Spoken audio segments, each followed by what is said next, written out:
ಸ್ನೇಹಿತರೆ, Ram sir 360 YouTube ಚಾನಲ್ಗೆ ಸ್ವಾಗತ. ಇವತ್ತಿನ ಪ್ರಚಲಿತ ಘಟನೆಗಳು ನೋಡಿ. ದ ಹಿಂದೂ ಪೇಪರ್ ಹಾಗೂ ಪ್ರಜಾವಾಣಿ ಪೇಪರ್ ಹಾಗೂ GK ಟುಡೇ ಪ್ರಮುಖ ಪ್ರಚಲಿತ ಘಟನೆಗಳನ್ನು ನೋಡ್ತಾ ಹೋಗೋಣ. ನೋಡಿ, ಮೊದಲನೇದಾಗಿ ನಾನು ನಿಮಗೆ ತರೋದು ಮೂಲೆನೂ ಓದಬೇಕು ಕ್ವಶನ್. ನೀವು ಯಾವುದು ಪ್ರಜಾವಾಣಿ ನ್ಯೂಸ್ ಪೇಪರ್ ಅಲ್ಲಿ, ದ ಹಿಂದೂ ಪೇಪರಲ್ಲಿ. ಯಾಕಂದರೆ ಈಗ ಬ್ರೀಫಾಗಿ ಕ್ವಶನ್ ತೆಗೆಯೋದ್ರಿಂದ ನೋಡಿ ಯಾವ ಥರ ಕ್ವಶನ್ ತೆಗಿತೇನೆ ನೋಡಿ. ಇವತ್ತು ಮೊದಲನೇದಾಗಿ ನಾವು ದ ಹಿಂದೂ ಪೇಪರ್ದಲ್ಲಿ ಬಂದಿರತಕ್ಕಂಥ ಆರ್ಟಿಕಲ್ ನೋಡೋಣ. ನೋಡಿ, ಹಿಂದೂ ಪೇಪರ್ ಆರ್ಟಿಕಲ್. ಪಶ್ಚಿಮ ಬಂಗಾಳದ ಉತ್ತರದ 24 ಪರಗಣದ ಜಿಲ್ಲೆಯಲ್ಲಿ ಇತ್ತೀಚೆಗೆ ಯಾವ ವೈರಸ್ ಪ್ರಕರಣ ಪತ್ತೆಯಾಗಿದೆ? ನೋಡಿ, ಪಶ್ಚಿಮ ಬಂಗಾಳದಲ್ಲಿ ಒಂದು ವೈರಸ್ ಪತ್ತೆಯಾಗಿದೆ. ನಮ್ಮ ಪ್ರಜಾವಾಣಿ ನ್ಯೂಸ್ ಪೇಪರಲ್ಲಿ ಇದು ಬರೋದಿಲ್ಲ. ನೋಡಿ, ಬಂದಿರತಕ್ಕಂಥದ್ದು the Hindu paper, Delhi edition. ಇದು ಹಿಂದೂ ಪೇಪರ್. ನೋಡಿ, ಯಾವುದು? Zika virus, Ebola virus, Nipah virus, corona virus. ಯಾವುದಾಗಾದರೆ ನೋಡಿ, ಯಾವ ವೈರಸ್ಸು? ನಿಪಾ ವೈರಸ್ಸು. ಸರಿಯಾದ ಉತ್ತರ ಬಂದ್ಬಿಟ್ಟು ನಿಪಾ ವೈರಸ್. ನೋಡಿ, the central step in the has 2 Nipah cases detected in the Bengal. ನೋಡಿ, ದ ಹಿಂದೂ ಪೇಪರ್ ಆರ್ಟಿಕಲಲ್ಲಿ ಬಂದಿರತಕ್ಕಂಥದ್ದು. ಓಕೆ, ನೋಡಿ ಎಕ್ಸ್ಪ್ಲನೇಷನ್ ನೋಡಿ, ನಿಪಾ ವೈರಸ್ದು ಎಕ್ಸ್ಪ್ಲನೇಷನ್ ನೋಡಿ. ಪಶ್ಚಿಮ ಬಂಗಾಳದ ಬಾರಸಾರ್ ನಗರದಲ್ಲಿ ಇಬ್ಬರಿಗೆ ನಿಪಾ ವೈರಸ್ ಸೋಂಕು ತಗುಲಿದಿರುವುದು ದೃಢಪಡಿದೆ. ಇದು ಪ್ರಾಣಿಗಳಿಂದ, ವಿಶೇಷವಾಗಿ ಬಾವಲಿಯಿಂದ ಮನುಷ್ಯರಿಗೆ ಹರಡತಕ್ಕಂಥ ಜಿಯೋನೆಟಿಕ್ ಕಾಯಿಲೆ ಆಗಿರುತ್ತೆ. ಅಂದರೆ ಒಬ್ಬರಿಂದ ಒಬ್ಬರು, ಜೆನೆಟಿಕ್ ಅಂದರೆ ಒಬ್ಬರಿಂದ ಒಬ್ರಿಗೆ ಬರ್ತಕ್ಕಂಥ ಕಾಯಿಲೆ ಆಗಿರ್ತೈತೆ. ಮೊದಲು ಯಾರ್ದು? ಇದು ಬಾವಲಿಯಿಂದ ಮನುಷ್ಯನಿಗೆ ಹರಡ್ತಕ್ಕಂಥ ಕಾಯಿಲೆ ಆಗಿರ್ತದೆ ಸ್ನೇಹಿತರೆ. ಇದ್ರ ಇತಿಹಾಸ ನೋಡಿರಿ. 1998-99ರಲ್ಲಿ ಮಲೇಷ್ಯಾ ಮತ್ತು ಸಿಂಗಾಪುರದಲ್ಲಿ ಮೊದಲ ಬಾರಿಗೆ ಪತ್ತೆ ಆಯಿತು. ಎಲ್ಲಿ? ನೋಡಿದ ಹಿಂದೂ ಪೇಪರ್ ಆರ್ಟಿಕಲ್ ಇದು. ನಾನು ಅದನ್ನು ತೊಗೊಂಡ್ಬಿಟ್ಟು ನಿಮಗೆ ಬ್ರೀಫ್ ಎಕ್ಸ್ಪ್ಲನೇಷನ್ ಮಾಡ್ತಾಯಿದ್ದೀನಿ. 1998-99ರಲ್ಲಿ ಮಲೇಷ್ಯಾ ಮತ್ತು ಸಿಂಗಾಪುರದಲ್ಲಿ ಮೊದಲ ಬಾರಿಗೆ ಪತ್ತೆ ಆಯಿತು. ಆಗ ಹಂದಿಗಳ ಮೂಲಕ ಫಸ್ಟು ಮಾನವನಿಗೆ ಹರಡಿತ್ತು. ನೋಡಿ, ಹಂದಿಗಳ ಮೂಲಕ. ನೋಡಿ, ನೆಕ್ಸ್ಟ್ ಬಾಂಗ್ಲಾದೇಶ ಮತ್ತು ಭಾರತದಲ್ಲಿ ಹಲವು ಬಾರಿ ಏಕಾಏಕಿ ಸಂಭವಿಸಿದೆ. ವಿಶೇಷವಾಗಿ ಕೇರಳದಲ್ಲಿ ಇತ್ತೀಚಿನ ಪ್ರಕರಣಗಳು. ಭಾರತದಲ್ಲಿ ಮೊದಲ ಬಾರಿಗೆ ಎಲ್ಲಿ ಹಂಗಂದರೆ ಕೇರಳ. ನೋಡಿ, ಭಾರತದಲ್ಲಿ ಮೊದಲ ಬಾರಿಗೆ ಕೇರಳ. ನಮ್ಮ ನೆರೆ ರಾಷ್ಟ್ರ ಅಂದರೆ ಬಾಂಗ್ಲಾದೇಶ. ಮೊದಲಿಗೆ ಅಂದರೆ ಮಲೇಷಿಯಾ ಮತ್ತು ಸಿಂಗಾಪುರದಲ್ಲಿ. ನೆಕ್ಸ್ಟ್ ಕ್ವಶನ್ ನೋಡೋಣ. ನೋಡಿ, ಇದು ದ ಹಿಂದೂದ ನ್ಯೂಸ್ ಪೇಪರ್ದಾಗಿರುತ್ತೆ. ನೋಡಿ, ಇದು ದ ಹಿಂದೂ ಆರ್ಟಿಕಲ್ ಬಂದಿರುತ್ತೆ. ನೋಡಿ, ಆಮೇಲೆ ಪ್ರಜಾವಾಣಿ ಹೇಳ್ತೀನಿ. ಇದು ಆದಮೇಲೆ ಪ್ರಜಾವಾಣಿ ಹೇಳ್ತೀನಿ.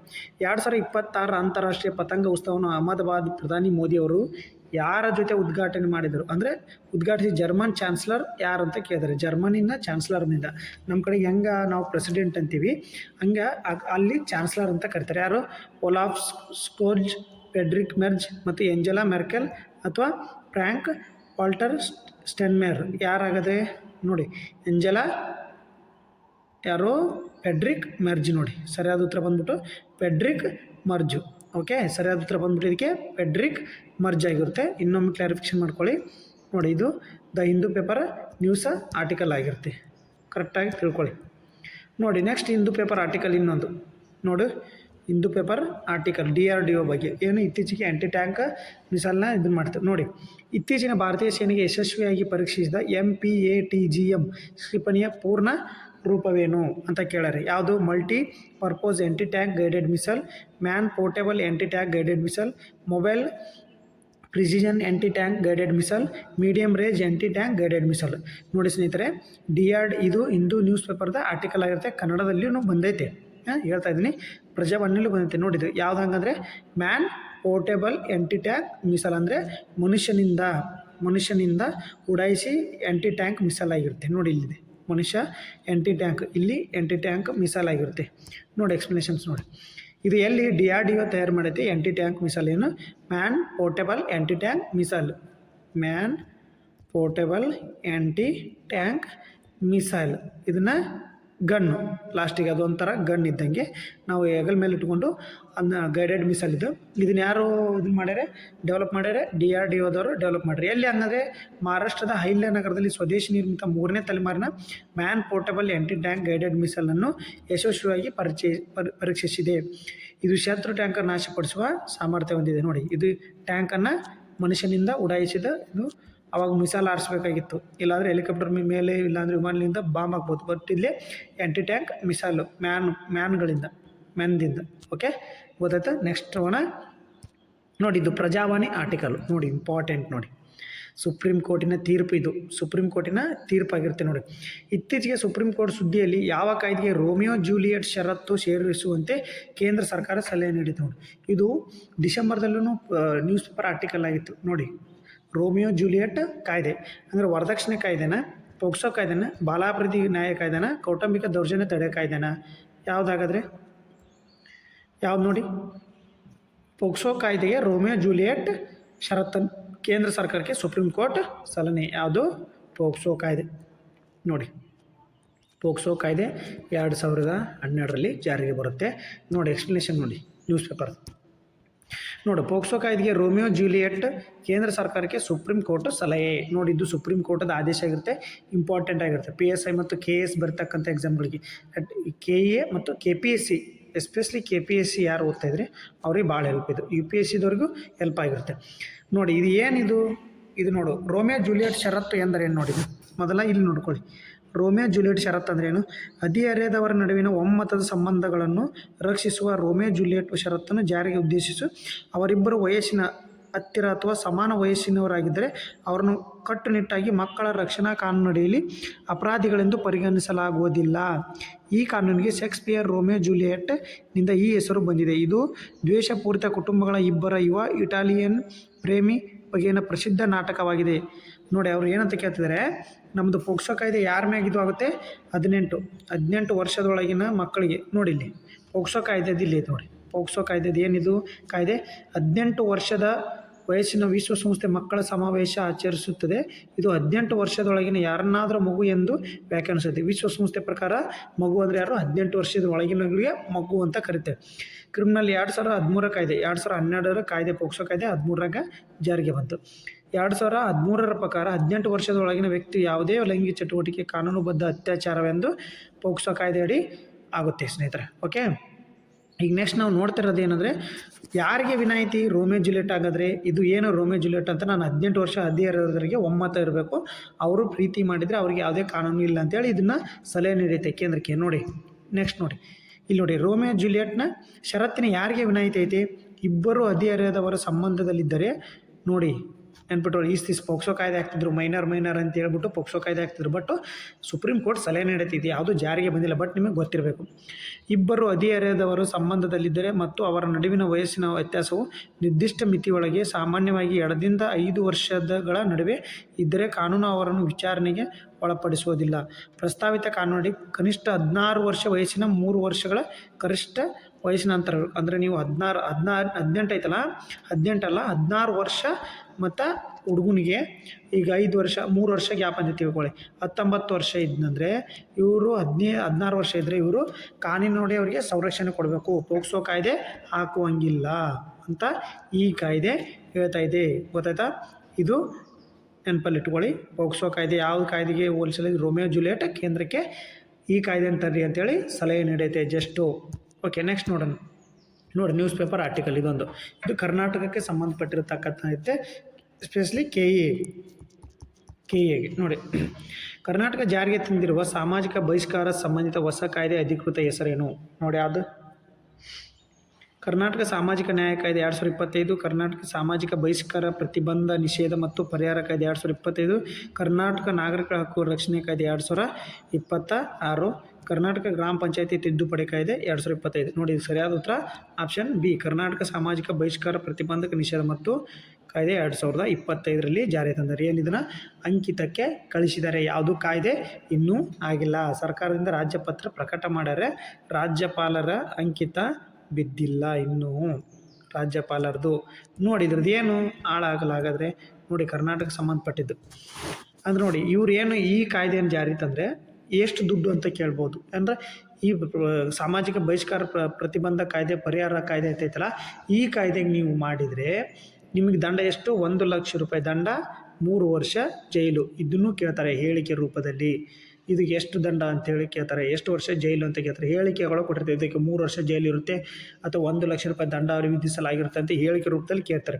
ನೋಡಿ, ವ್ಯಕ್ತಿ, ಕುಟುಂಬ ಅಥವಾ ಕುಟುಂಬದವರು ಸಾಮಾಜಿಕವಾಗಿ ಬಹಿಷ್ಕರಿಸುವುದನ್ನು ಅಪರಾಧವೆಂದು ಪರಿಗಣಿಸಿ 1 ಲಕ್ಷ ರು ದಂಡ ಹಾಗೂ 3 ಲಕ್ಷದವರೆಗೆ ಜೈಲು ಶಿಕ್ಷೆ ಗುರಿಯಾಗಿಸುವುದು. ಕರ್ನಾಟಕ ಸಾಮಾಜಿಕ ಬಹಿಷ್ಕರಣ ಮತ್ತು ಪ್ರತಿಬಂಧಕ ನಿಷೇಧ ಪರಿಹಾರ ಕಾಯ್ದೆ 2025 ರಾಜ್ಯಪತ್ರ ಹೊರಡಿಸಲಾಗಿದೆ. ಇದೇನೋ ಕ್ರಮಕ್ಕೆ ಯಾರಿಗೆಲ್ಲ ಅವಕಾಶ ಐತೆ? ಬಹಿಷ್ಕರಣಕ್ಕೆ ಒಳಗಾಗುವವರು ಠಾಣೆ ಅಥವಾ ನ್ಯಾಯಾಧೀಶರಿಗೆ ನೇರವಾಗಿ ದೂರು ಸಲ್ಲಿಸ್ಬೋದು. ಅಂದರೆ ನೋಡಿ, ಏನು ಮಾಡ್ತಾರಂದರೆ ಈಗ ಒಬ್ರು ಯಾರನ್ನಾರು ಏನು ಮಾಡ್ತಾರೆ, ಈ ಊರಿಂದ ಒಬ್ಬರನ್ನ ಯಾರನ್ನಾದ್ರೂ ಬಹಿಷ್ಕಾರ ಮಾಡಿಬಿಡೋದು, ಬಹಿಷ್ಕಾರದಿಂದ ಹೊರಗೆ ಇಟ್ಬಿಡೋದು, ಅಂದರೆ ಜಾತಿ ಪದ್ಧತಿಯಿಂದ. ಇದು ಏನು ಸಾಮಾಜಿಕ ಬಹಿಷ್ಕಾರ ಅಂದರೆ ಜಾತಿ ಇಂಟರ್ ಕಾಸ್ಟ್ ಅವರು ಏನು ಮಾಡ್ತಾರೆ, ಈಗ ಬಹಿಷ್ಕಾರ ಹಾಕಿ ಊರು ಹೊರಗಿರ್ತಾರೆ, ಅಂಥವ್ರಿಗೆ ಈ ಕಾಯ್ದೆ ಅಪ್ಲೈ ಆಗುತ್ತೆ. ಅವ್ರು ಯಾರಿಗೆ ಹೋಗಿ ಕಂಪ್ಲೇಂಟ್ ಕೊಡ್ಬೋದು ಡೈರೆಕ್ಟು, ಆದರೆ ಅವ್ರಿಗೆ ಜೈಲು ವರ್ಷ ಮತ್ತು ಏನು ಶಿಕ್ಷೆನ ಕೇಳಿರಿ, 1 ಲಕ್ಷ ರೂಪಾಯಿ ಮತ್ತು 3 ವರ್ಷ ಜೈಲು, 1 ಲಕ್ಷ ರೂಪಾಯಿ ಅವರಿಗೆ ದಂಡ ಇರುತ್ತೆ. ಇವರು ಯಾರು ಒಳಗಾಗಿರ್ತಾರಲ್ಲ ಅವ್ರು ಯಾರಿಗೆ ಇದನ್ನು ಮಾಡ್ಬೋದು, ಕಂಪ್ಲೇಂಟ್ ಮಾಡ್ಬೋದು ನೋಡಿ, ಠಾಣೆ ಅಥವಾ ನ್ಯಾಯಾಧೀಶರಿಗೆ ಡೈರೆಕ್ಟ್ ನೇರವಾಗಿ ಇವರು ದೂರನ್ನು ಸಲ್ಲಿಸ್ಬೋದು. ನೋಡಿ ನೆನಪಿಟ್ಕೊಳ್ಳಿ, ಈ ಕಾಯ್ದೆ ಇಂಪಾರ್ಟೆಂಟು, ಕರ್ನಾಟಕ ಸಂಬಂಧಪಟ್ಟಿರ್ತಕ್ಕಂಥ ಕಾಯ್ದೆ. ಓಕೆ, ನ್ಯಾಯಾಧೀಶರ ವಿಚಾರಣೆ ಮಾಡಲು ಅಧಿಕಾರ ನೀಡಲಾಗಿದೆ. ನೇರವಾಗಿ ಸಲ್ಲಿಕೆಯಾದ ದೂರಿನ ತನಿಖೆ ನಡೆಸುವಂತೆ ನ್ಯಾಯಾಧೀಶರು ಆದೇಶಿಸಬಹುದು. ಓಕೆ, ಇದು ಇಂಪಾರ್ಟೆಂಟ್ ಕಾಯ್ದೆ ಆಗಿರುತ್ತೆ, ಸ್ವಲ್ಪ ನೋಡ್ಕೊಳ್ಳಿ, ವೆರಿ ಇಂಪಾರ್ಟೆಂಟ್ ನೆಕ್ಸ್ಟ್ ಎಕ್ಸಾಮಿಗೆ. ಓಕೆ, ನೆಕ್ಸ್ಟ್ ನೋಡೋಣ. ನೋಡಿ, ಇದು ಆರ್ಟಿಕಲ್ಲೆಯ, ಇದು ಕರ್ನಾಟಕಕ್ಕೆ ಸಂಬಂಧಪಟ್ಟಿರ್ತದೆ. ಅವತಾರ್ ಗ್ರೂಪ್ ಬಿಡುಗಡೆ ಮಾಡಿದ top city for women in India ವರದಿಯ ಪ್ರಕಾರ ಮಹಿಳೆಯರ ಸುರಕ್ಷತೆಯಲ್ಲಿ ದೇಶದಲ್ಲಿ ಮೊದಲ ಸ್ಥಾನ ನಗರ ಯಾವುದು ಅಂದರೆ ಯಾವುದು? ಚೆನ್ನೈ, ಬೆಂಗಳೂರು, ಪುಣೆ, ಹೈದರಾಬಾದ್. ಯಾವುದು ಸರಿಯಾದ ಉತ್ತರ? ಬೆಂಗಳೂರು. ನೋಡಿ, ಟಾಪ್ ಸಿಟಿಯಲ್ಲಿ ನೋಡು ಆರ್ಟಿಕಲ್, ನ್ಯೂಸ್ ಪೇಪರ್ ಆರ್ಟಿಕಲ್, ಮಹಿಳೆಯರ ಸುರಕ್ಷತೆಯಲ್ಲಿ ಬೆಂಗಳೂರು ದೇಶಕ್ಕೆ ನಂಬರ್ 1. ನೋಡಿ, ಬೆಂಗಳೂರು ನಮ್ಮದು ದೇಶಕ್ಕೆ ನಂಬರ್ 1 ಇದೆ. ಹಾಗಾದ್ರೆ ನೋಡಿ, ಏನಿದು ಮಹಿಳೆಯರ ಸುರಕ್ಷತೆಯಲ್ಲಿ ಬೆಂಗಳೂರು ದೇಶದಲ್ಲಿ ನಂಬರ್ 1. ನೋಡಿ ಎಷ್ಟು, 125 ನಗರಗಳನ್ನು ಇದು ಒಳಗೊಂಡಿದೆ, 125 ಒಳಗೊಂಡಿದೆ. ಇದು ಯಾವ ಗ್ರೂಪಿಂದ ಏನು ಸರ್ವೆ ಮಾಡಿದರೆ? ಅವತಾರ್ ಗ್ರೂಪ್, ಮಹಿಳೆಯರ ಭಾರತ ಪ್ರಮುಖ ನಗರಗಳನ್ನು 4ನೇ ಆವೃತ್ತಿ ಬಿಡುಗಡೆ ಆಯಿತು. ಇದು 4ನೇ ಆವೃತ್ತಿ ಅವತಾರ್ ಗ್ರೂಪ್ ಬಿಡುಗಡೆ ಮಾಡ್ತಕ್ಕಂಥ ಮಹಿಳೆಯರ ಸುರಕ್ಷತೆಯ ರ್ಯಾಂಕಿಂಗ್ ಎಷ್ಟು? 4ನೇ ಆವೃತ್ತಿ ಯಾವುದು? Avatar group. ಎಷ್ಟು? 125 ನಗರಗಳು. ಈ ಮೊದಲೇ ಟಾಪ್ ಆಗಿರೋದು ಯಾವುದು? ಬೆಂಗಳೂರು. ಎಷ್ಟು? 53.23 ನೋಡಿ. ಸೆಕೆಂಡ್ ಚೆನ್ನೈ, ಪುಣೆ, ಹೈದರಾಬಾದ್, ಮುಂಬೈ. ಹಾಗಾದರೆ ಇಲ್ಲಿ ಮಾನದಂಡಗಳು ಏನೇನು? ಹಂಗಂದರೆ ಮಾನದಂಡಗಳು ಏನೇನಾಗಾದರೆ ಇಲ್ಲಿದೆ ನೋಡಿ. ಬೆಂಗಳೂರು ತನ್ನ ಬಹುಭಾಷಾ ಬಹುಸಂಸ್ಕೃತಿ ಪರಿಸರದಿಂದ ಎಲ್ಲ ರಾಜ್ಯದ ಜನರಲ್ಲಿ ಸ್ವಾಗತಿಸುತ್ತಾ ಬಂದಿದೆ. ಇಲ್ಲಿಯ ಪ್ರಾದೇಶಿಕ ಭಾಷೆ ಕನ್ನಡವಾಗಿದ್ದರೂ ಇತರೆ ಭಾಷೆಗಳಿಗೆ ಗೌರವ ನೀಡುವ ಸಂಸ್ಕೃತಿ ಇಲ್ಲಿ ತುಂಬಿರುವುದು ಗಮನಾರ್ಹ. ಇವು ಮಾನದಂಡಗಳು. ಮಹಿಳೆಯರು ಇಲ್ಲಿ ರಾತ್ರಿ ಸಾರ್ವಜನಿಕ ವ್ಯವಸ್ಥೆ, ರಾತ್ರಿ ಸಮಯದಲ್ಲಿ ಹೆಚ್ಚಿನ ಸುರಕ್ಷತೆ, ತಂತ್ರಜ್ಞಾನ ಕಂಪನಿಗಳಲ್ಲಿ ಅವಕಾಶ, ಲಭ್ಯತೆ ಮತ್ತು ಸಮಾನತೆ ನೀಡುವ ಕೆಲಸಗಳಾಗಿರ್ತವೆ. ಓಕೆ, ಇಷ್ಟು ಇದ್ರದ್ದು ಮಾನದಂಡಗಳು. ರಾತ್ರಿಯಲ್ಲಿ ಅವರಿಗೆ ಸುರಕ್ಷತೆ ಮತ್ತು ಇದು ಕಂಪ್ನಿಗಳಲ್ಲಿ ಅವರಿಗೆ ಟೆಕ್ನಾಲಜಿಯಲ್ಲಿ ಅವಕಾಶ, ಇವನ್ನೆಲ್ಲ ಕೊಟ್ಟಿರ್ತಾರೆ. ಸಮಾನತೆ ನೀಡುವ ಕೆಲಸದಲ್ಲಿ ಪರಿಸರವನ್ನು, ಆ ಥರ ಪರಿಸರ ನಿರ್ಮಾಣ ಆಗೈತೆ. ಓಕೆ, ನೆಕ್ಸ್ಟ್ ಕ್ವಶನ್ ನೋಡೋಣ. ನೋಡಿ, ಇಂಪಾರ್ಟೆಂಟ್, ಇದು ಸಮೇತ ಇಂಪಾರ್ಟೆಂಟ್ ಆಗಿರುತ್ತೆ, ನೋಡ್ಕೊಳ್ಳಿ. ಇಂಪಾರ್ಟೆಂಟ್ ಬೇಕಾದ್ರೆ ಸ್ಕ್ರೀನ್ಶಾಟ್ ಹೊಡ್ಕೊಳ್ಳಿ, ಮಾಡ್ಕೊಳ್ಳಿ. ಓಕೆ, ನೋಡಿ ನೆಕ್ಸ್ಟ್ ಇದು article, news paper Prajavani article ಆಗಿರುತ್ತೆ.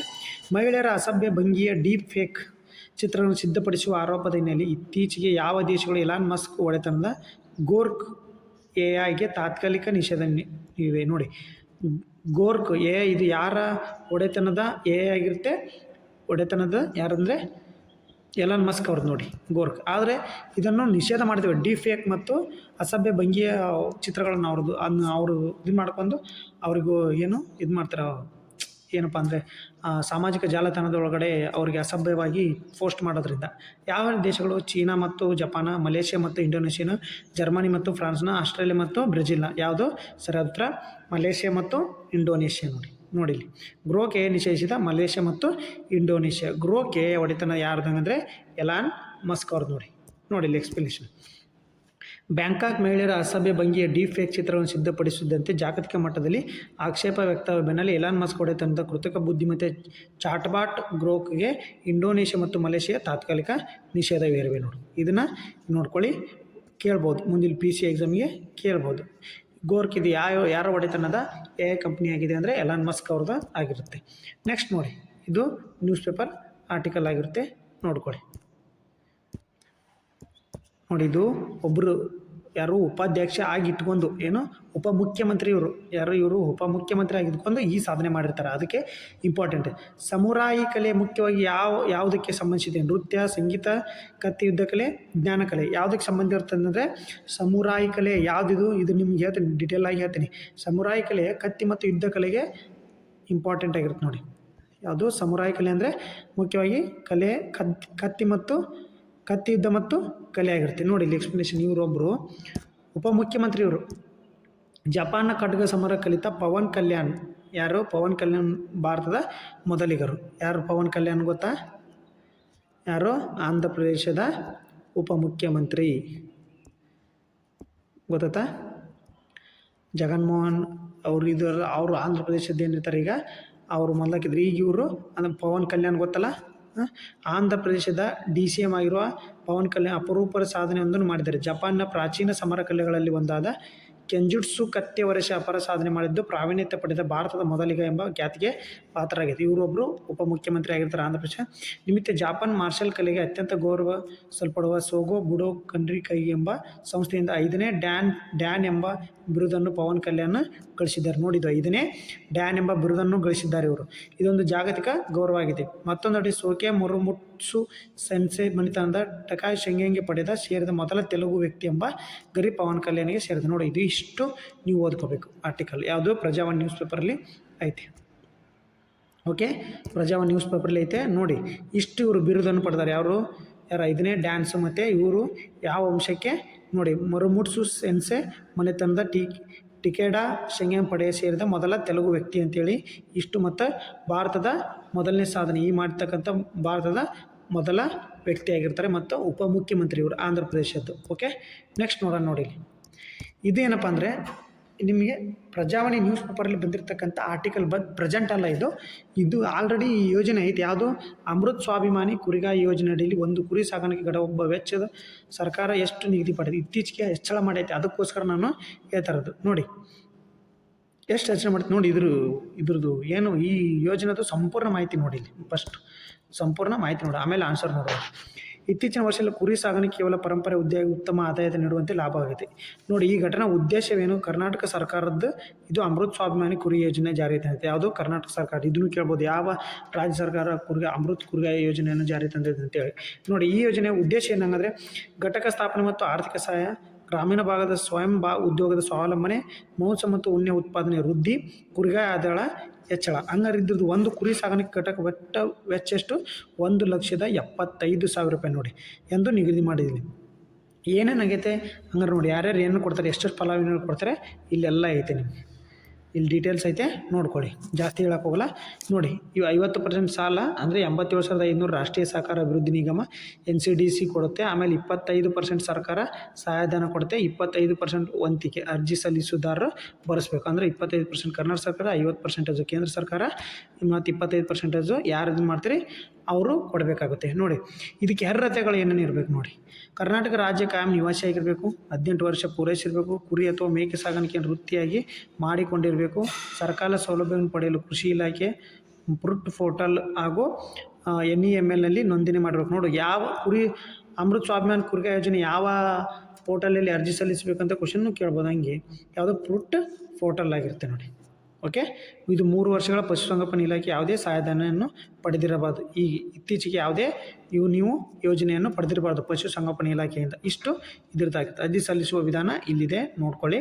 ಯಾರಾದರೂ ಏನಂದರೆ ಇದು ನಿಮ್ಗೆ ಅಮೃತ್ ಸ್ವಾಭಿಮಾನಿ ಕುರಿಗಾಯಿ ಯೋಜನೆ ಬಗ್ಗೆ ನಿಮ್ಗೆ ಗೊತ್ತಿರಬೇಕಂತ ಹೇಳ್ತಾ ಇರೋದು. ನೆಕ್ಸ್ಟ್ ನೋಡಿ, ಬ್ರಿಕ್ಸ್ನಲ್ಲಿ ಯಾವೆಲ್ಲ ದೇಶಗಳು, ಇದು ನಾನು ಹಾಕಿರೋದು ಎದಕ್ಕಂದರೆ ನಿಮಗೆ 2025 ಮಾರ್ಚ್ 31ಕ್ಕೆ ಕೊಟ್ಟಿದೆ. ಅಂದರೆ ಇದು ನ್ಯೂಸ್ ಪೇಪರ್ ಆರ್ಟಿಕಲಲ್ಲಿ ಬಂದಿತ್ತು. ಇದು ನಿಮಗೆಲ್ಲ ಗೊತ್ತೈತೆ, ಬಟ್ ನ್ಯೂಸ್ ಪೇಪರ್ ಆರ್ಟಿಕಲಲ್ಲಿ ಬಂದಿರೋದ್ರಿಂದ ನಿಮಗೆ ಇದ್ರ ಬಗ್ಗೆ ಹೇಳ್ತಾ ನೋಡಿ. ಯಾವ್ಯಾವ ಅಂದರೆ Brazil, Russia, India, south Africa ಮತ್ತು ದೇಶಗಳು ಪ್ರಪಂಚ ಹೆಚ್ಚು ಜನಸಂಖ್ಯೆ ಇರುವ ದೇಶ ಸೇರಿ ಮಾಡಿಕೊಂಡಿರುವಂಥ ಗುಂಪಾಗಿದೆ. ಇದು ಬೈಲ್ಯಾಟ್ರಲ್ ವ್ಯಾಪಾರದ ಅನುಮಾಡಿಕೊಳ್ಳುವ ವ್ಯವಸ್ಥೆ ಆಗಿದೆ. ನೋಡಿ, ಬ್ರೆಜಿಲ್ ಜನಸಂಖ್ಯೆ 21 ಕೋಟಿ ಇದೆ, ರಷ್ಯಾದ 14, ಇಂಡಿಯಾ 146, 141, ಚೀನಾ ಆಫ್ರಿಕಾ 7 ಕೋಟಿ ಜನಸಂಖ್ಯೆಯನ್ನು ಹೊಂದಿದೆ. ಸದಸ್ಯ ರಾಷ್ಟ್ರ ಹೆಸರು ಮೊದಲು ಅಕ್ಷರ ಸೇರಿಸಿ ಪ್ರಪಂಚದ ಒಟ್ಟು ಜನಸಂಖ್ಯೆ 2025 ಮಾರ್ಚ್ 1ಕ್ಕೆ 820 ಕೋಟಿ ಇದೆ ನೋಡಿ ನಮ್ಮದು ಬ್ರಿಕ್ಸ್ದು ಆಲ್ಮೋಸ್ಟ್ ಒಂದು ಕ್ವಶನ್ ಕೇಳ್ತಿರ್ತಾನೆ. ಅದಕ್ಕೋಸ್ಕರ ಇಲ್ಲಿ ಇವತ್ತು ಆರ್ಟಿಕಲ್ ಬಂದಿತ್ತು. ಆ ಆರ್ಟಿಕಲ್ ಸ್ವಲ್ಪ ನಿಮ್ಗೆ ಎಕ್ಸ್ಪ್ಲನೇಷನ್. ಭಾರತ ಮತ್ತು ಚೀನಾ ಸೇರಿ ಇಷ್ಟು ಪ್ರಪಂಚದ 40% ಜನ ಸೇರಿ ಒಂದು ಒಕ್ಕೂಟ ಮಾಡಿಕೊಂಡು ದ್ವಿಪಕ್ಷೀಯ ವ್ಯಾಪಾರ ಮಾಡಿಕೊಂಡ್ರೆ ಆ ದೇಶಗಳ ಆರ್ಥಿಕವಾಗಿ ಭಾಳ ಉಪಯೋಗ ಇದೆ. ನೋಡಿದ್ರು ಇದು 2001ರಲ್ಲಿ ಯೋಜನೆ ಶುರುವಾಯಿತು. ಮೊದಲು ಹೆಂಗಾರೆ ಬ್ರಿಕ್ಸ್ ಯಾವಾಗ ಸ್ಟಾರ್ಟ್ ಆಯಿತು? 2001ರಲ್ಲಿ. ನಂತರ 2000ರಲ್ಲಿ ಮೊದಲ ಮಾತುಕತೆ ಪ್ರಾರಂಭವಾಗಿತ್ತು. 2001ರಲ್ಲಿ ಯೋಜನೆ ಶುರುವಾಯಿತು. 2010 ದಕ್ಷಿಣ ಆಫ್ರಿಕಾ ಇದರೊಟ್ಟಿಗೆ ಸೇರಿಕೊಂತು. 2024ರಲ್ಲಿ Saudi Arabia, Iran, Arab Emirates ಮತ್ತು ನೋಡಿ ಇಂಪಾರ್ಟೆಂಟು ಇದ್ರಾಗೆ ಇದು ಎಲ್ಲ ಬಿಡಿ, ಇದೆಲ್ಲ ನಿಮ್ಗೆ ಗೊತ್ತಿರುತ್ತೆ. ಇಷ್ಟು ನೋಡ್ಕೊಳ್ಳಿ, ಈ ಕೆಳಗಿರೋ ಪಾಯಿಂಟ್ ನೋಡ್ಕೊಳ್ಳಿ. ಇದು 2000ರಲ್ಲಿ ಮಾತುಕತೆ, 2001ರಲ್ಲಿ ಯೋಜನೆ ಶುರುವಾಯಿತು, 2010ರಲ್ಲಿ ಯಾವ್ಯಾವ ಕಂಟ್ರಿ ದಕ್ಷಿಣ ಆಫ್ರಿಕಾ ಸೇರ್ಕೊಂತು 2010ರಲ್ಲಿ, 2024ರಲ್ಲಿ Saudi Arabia, Iran, Arab Emirates ಮತ್ತು ಎಥೋಪಿಯಾ ಸಹ ಬ್ರಿಕ್ಸ್ಗೆ ಸೇರಿಕೊಂಡವು. ಓಕೆನಾ, ಬ್ರಿಕ್ಸ್ ಮೊದಲೇ 5 ಕಂಟ್ರಿ ಇದ್ದವು. ನೆಕ್ಸ್ಟ್ ಈಗ ಯಾವ ವಿಷಯ 1, 2, 3, 4 ಅಂದರೆ ಈಗ 9 ಕಂಟ್ರಿಗಳು ಇದ್ದಾವೆ ಬ್ರಿಕ್ಸಲ್ಲಿ. ಎಷ್ಟು? 9 ಕಂಟ್ರಿಗಳು ಬ್ರಿಕ್ಸಲ್ಲಿದ್ದಾವೆ. ನೋಡಿ, ಇಷ್ಟು ತಿಳ್ಕೊಳ್ಳಿ ಇದಕ್ಕೆ. ನೆಕ್ಸ್ಟ್ ಇವು ಅಬ್ರಿವೇಷನ್ ನೋಡಿ. ಅಬ್ರಿವೇಷನ್ ಎದಕ್ಕೆ ನೋಡಬೇಕಂದ್ರೆ, ಅಬ್ರಿವೇಷನ್ ನೀವು ಒಮ್ಮೆ ಕೇಳ್ಬಿಡ್ತಾನೆ. ಈ ಕೇಳಿದ FD ಅದಕ್ಕೆ ಕೇಳಿರ್ಬೋದು, PC ಎಕ್ಸಾಮ್, PSI ಎಕ್ಸಾಮ್ ಪಕ್ಕಾ ಕೇಳ್ತಾರೆ. ಅದಕ್ಕೋಸ್ಕರ SMS ಅಂದರೆ ಸ್ಕೂಲ್ ಮ್ಯಾನೇಜ್ಮೆಂಟ್ ಕಮಿಟಿ, SME ಅಂದರೆ small and medium sized enterprises, SMH ಅಂದರೆ shake my head, SMPS switched mode power supply, ಈ ಥರ. SMS ಅಂದರೆ ಶಾರ್ಟ್ ಮೆಸೇಜ್ ಸರ್ವಿಸ್, ಇದು ನಮ್ಗೆ ಕೇಳಿದ್ರು ನೋಡಿ. SMS ಅಂದರೆ SMT ಅಂದರೆ ಸೈಮಲ್ಟೇನಿಯಸ್ ಮಲ್ಟಿ ರೀಡರ್. SMTP ಅಂದರೆ simple mail transfer protocol. SO ಅಂದರೆ ಸ್ಪೆಷಲಿಸ್ಟ್ ಆಫೀಸರ್. ಸೋನಾರ್ ಅಂದರೆ ಸೌಂಡ್ ನ್ಯಾವಿಗೇಷನ್ ಆ್ಯಂಡ್ ರೇಜಿಂಗ್, ಇದನ್ನು ಆಲ್ಮೋಸ್ಟ್ ಮೊದಲು ಕೇಳ್ತಿದ್ದ. ಏನು SOP ಅಂದರೆ ಸ್ಟ್ಯಾಂಡರ್ಡ್ ಆಪ್ರೇಷನ್ ಪ್ರೊಡ್ಯೂಸರ್, ಇದನ್ನು SOPನ PC ಎಕ್ಸಾಮಲ್ಲಿ ಆಗೈತೆ 2021ರಲ್ಲಿ ನೋಡಿ. SOS ಅಂದರೆ ಸೇವ್ ಅವರ್ ಸೋಲ್. SP ಅಂದರೆ ಸೂಪರ್ಡೆಂಟ್ ಆಫ್ ಪೊಲೀಸ್. ಓಕೆ, ಇಷ್ಟು. ಓಕೆ, ಇವತ್ತಿನ ಇಷ್ಟು ಕರೆಂಟ್ ಅಫೇರ್ಸ್ ಆಗಿರುತ್ತೆ. ಈಗ ಡೈಲಿ ಕರೆಂಟ್ ಅಫೇರ್ಸ್ ಮಾಡ್ತಿರ್ತೀನಿ. ಇದ್ರ ಬಗ್ಗೆ ನಿಮ್ಗೆ ಏನಾದರೂ ಹೆಚ್ಚಿನ ಮಾಹಿತಿ ಬೇಕಾದರೆ ಕಮೆಂಟ್ ಬಾಕ್ಸಲ್ಲಿ ತಿಳಿಸಿ, ನಿಮಗೆ ಸಂಪೂರ್ಣ ಮಾಹಿತಿಯನ್ನು ನೀಡುತ್ತೇನೆ. ನಮಸ್ತೆ.